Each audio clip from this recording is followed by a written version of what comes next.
Assalamualaikum warahmatullahi wabarakatuh. Perkenalkan nama saya Wahid Jamil Saputra, NIM 2022-3140.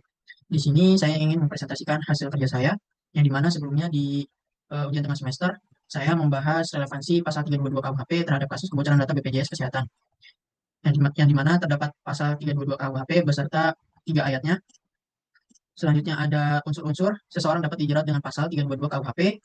Selanjutnya ada eh, kebocoran data peserta BPJS Kesehatan, eh, ada kaitan dengan pasal 322-nya, serta contohnya. Selanjutnya ada penerapan hukum dan sanksi pidana dalam pasal 322 KUHP.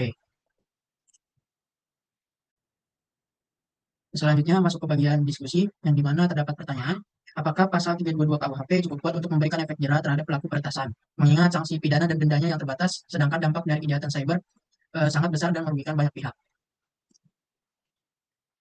Oke, selanjutnya ada kelemahan pasal 322 KUHP, yang dimana di sini ada terdapat isi pasal 322 KUHP.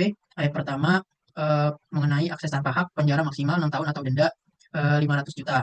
Ayat 2 mengambil data tanpa izin, penjara maksimal 7 tahun atau denda 500 juta.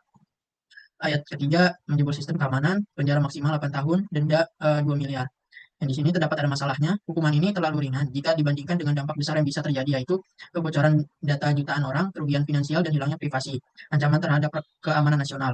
Banyak peretas tidak merasa takut karena hukumannya tidak sebanding dengan keuntungan yang mereka dapat dari menjual data tersebut. Di sini masuk ke bagian hasil diskusinya, yaitu dengan solusi menggabungkan atau kombinasi dengan Undang-Undang ITE dan Undang-Undang PDP. Untuk bagian Undang-Undang ITE atau Informasi dan Transaksi Elektronik, Pasal 30 sampai 32 mengatur tentang akses ilegal, peretasan, dan pencurian data elektronik. Pasal 35 sampai 36 mengatur tentang pemalsuan, manipulasi, dan penyalahgunaan data elektronik. Untuk ancaman hukumannya penjara hingga 12 tahun, denda hingga 12 miliar. Untuk bagian Undang-Undang PDP atau Perlindungan Data Pribadi, Pasal 65 sampai 69 mengatur tentang pembocoran, penyalahgunaan, dan pemrosesan data pribadi tanpa izin. Ancaman hukumannya penjara hingga 5 tahun, denda administratif hingga 2% dari pendapatan tahunan perusahaan. Kewajiban ganti rugi kepada korban.